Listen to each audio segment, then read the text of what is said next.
talking about goblins. So, hello. This is the Shire Squires book club meeting. We're reviewing the book The Hobbit. It's a very good book, smooth intro by J.R.R. Tolkien, written in 1923. And I'll let Thomas take it off. We read the first 5 chapters for our book, and we're going to talk about how we reviewed them, how we felt about them. If we really enjoyed the beginning, how the characters, emotions that were felt, how the characters really, like, if any of them clicked, some that you really don't like, because there are 14 protagonists and one protagonist with 14 supporting characters in the whole book. So we're going to just talk about that, everything that happened from chapter to chapter, and how we felt about the book. Well, I want to start off with saying that. Particularly, I didn't think I'd like this book because I don't really like fantasy. But, after reading the beginning of the book, I'm actually starting to enjoy it a lot, and I'm enjoying the progression of the protagonist, Bilbo. And, I'm actually enjoying it a lot more than I thought I would. Correction, it was written in 1937. My bad. I'll let that one slide. So it has a good start. I mean, the start's a little slow. But then as you get into later chapters, like chapter 3 and 4, it gets a little interesting. I found the start a bit confusing to understand, but it gets better and better. They might not agree with me. Alright, so in the first chapter, you see with Bilbo. Bilbo is all happy-go-lucky. He smokes a large pipe. Smoking a large pipe, sitting there getting ready for dinner. He's a well-to-do hobbit who lives in Bag End. Yeah, and all of a sudden 13 dwarves just kind of jump into his house and start calling him the burglar and the chosen one. 2, 3, 5, 1. That's how they come. Philly, Killy, Oin, Gloin, Ori, Nori, Biffer, Bomber, Boffer, Thorin, Oak and Shield, Dwalin, and Balin. So I know when I was reading the book, it was kind of like I was confused. I actually didn't really know what was happening. It's because I kind of felt like what Bilbo would feel like is like, why are all these 13 random guys in my house? But and then when Gandalf shows up and then he starts explaining it. Gandalf shows up before. Gandalf shows up before and then he explains. He scratches a queer mark on the door. I thought it was a good beginning, actually. I was enjoying it. Gets you right into it. Yeah, I found it. Kind of like it starts right away. Contrary to Michael McCall's beliefs, I think McCall is saying maybe like the first few pages, not exactly the first chapter. Because the first chapter is around on my iPad, the first chapter is like 40 pages. So maybe like the first 8 pages aren't exactly, I found it a little slow beginning. I'm not a person who likes slow stuff. Okay. It's not slow for the whole time, because I find it hilarious how they use the words faggot and queer almost every couple pages, because back in 1937, faggot was a bundle of sticks and queer was just weird. And smoking. Yeah, and they all smoke. Because you're smoking tobaccos. Yep. They all smoke large pipes. It was, but again, this is a fantasy book. They still smoke tobacco. But I like the second chapter too, and they get right into it. Let's do a character analysis, shall we? Yeah. Our 3 important characters, we have Bilbo Baggins, Thorin Oakenshield, supporting character, also protagonist, and Gandalf the Grey.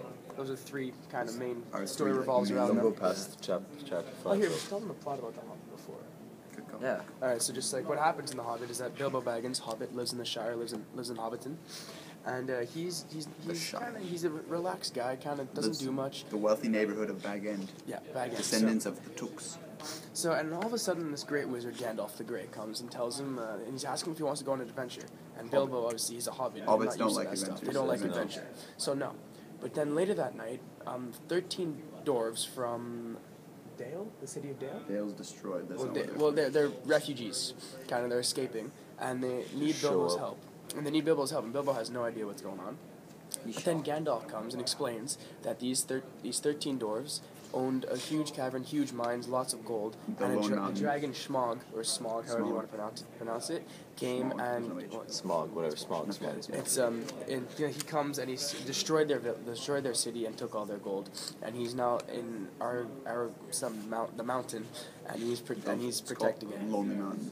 The Lonely Mountain. It's called like Ariandor or something in Elven. And he's protecting it. So now they need Bilbo's help as a burglar to go help them get their gold back. You actually don't know why they need Bilbo's help. And they also they need Bilbo because they're 13 dwarves and they're superstitious. They call him and they believe that 13 is an unlucky number. Yeah. So they go on a huge adventure to try to go get the treasure back and defeat the dragon and get their homeland back.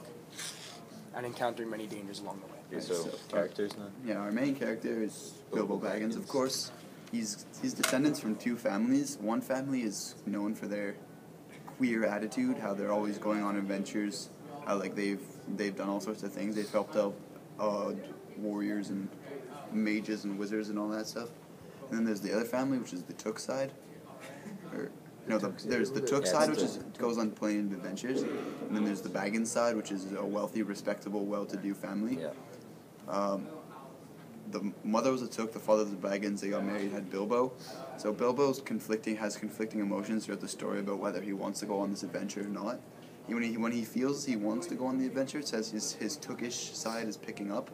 So it's like, oh yeah, he's in the mood to kind of branch out and try something new. But then when he hears about dragons and all that scary stuff, he thinks that he might not ever come back to his quiet hobbit hole. So well, if you want to talk about the hobbit hole first, well, he lives in one of the nicer hobbit holes. Yeah, Baggins, the wealthy hood. It's pretty wealthy, state of the art. It's built by his grandfather or his father. It's built by his father, so he's one of the more wealthy, high-end hobbits. Right off the bat, now in the Gandalf, we know he's a. We're still doing Bilbo. Oh, we're still doing Bilbo. Yeah. Okay. So Bilbo is nervous but. What we have to know about hobbits is when they want to be quiet, they are. It says at one point in chapter 3 how a troop of hobbits could walk by 3 feet away from you, and if you weren't looking, you wouldn't know because they make so little noise. Yeah. And when they want to be, they're very quiet. But hobbits also like to party. So. And they don't have shoes. They have thick leathery feet. They grow on their thick hair. Leathery soles. Leathery pads on thick hair, so they don't need shoes. They don't need shoes. Their feet are shoes. Yeah. Really good shoes. They grow into shoes. That's it. Alright, so who wants to do Gandalf? No, for Gandalf, when you first meet him, you can tell something's. He's seen a lot.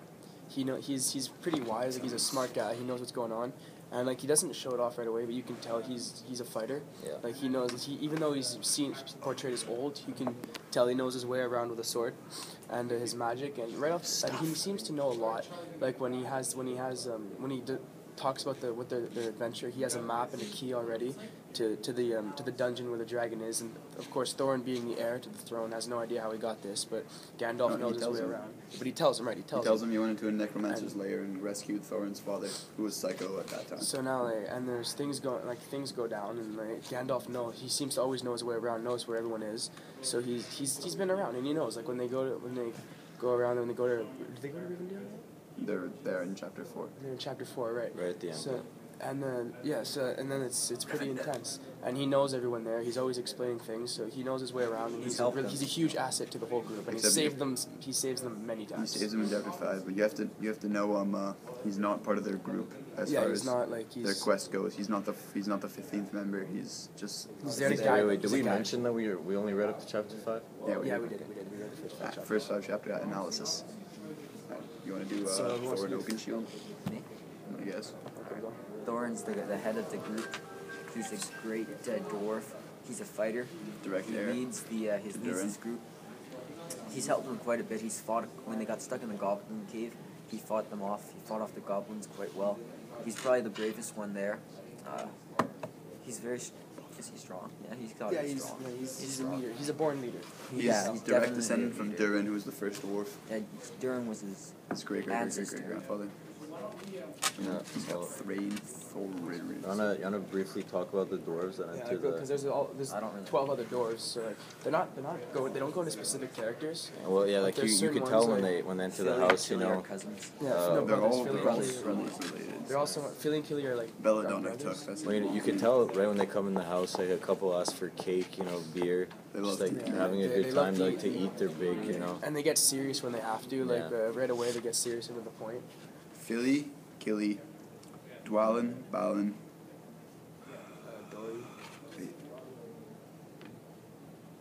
I have it on my iPad. Dori, Nori, Ori, Oin, Gloin.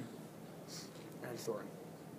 Wait, there's Biffer, Bofer, Bomber, and Thorin. And Thorin. So yeah, they all sound pretty similar, so it's hard to kind of decide which one's which. But they give as they go, they give different characteristics. Dory, they call him fat many times when he has to carry Bilbo around and stuff. And Boffer or Bomber's the fat one. Bomber's really fat. In one of the chapters, they call Dory fat, and then when he's carrying in the Goblin Cave. But here, let's go on to chapter 2 after the introduction. So they all ride ponies. They're not big enough. But if they have to run, They could, yeah.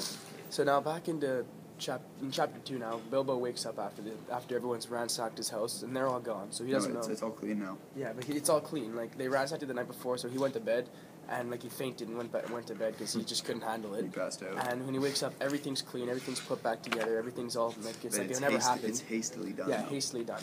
And he sees a note, and he's waking No, up. he doesn't see the note yet. Well, he doesn't. He thinks this is all blown over, so he's sitting there. He's all happy. like, Yeah, he's having his breakfast. He smokes his pipe, and then Gandalf shows up and he's like, "You're late." Yeah, and he's like, "What? Why It's am I like late 10:50, and he's supposed to meet them at 11 o'clock. So he has to sprint, so he doesn't have anything. He sees a letter in chapter 2 that says, "We have the honor to remain." No, Gandalf tells him.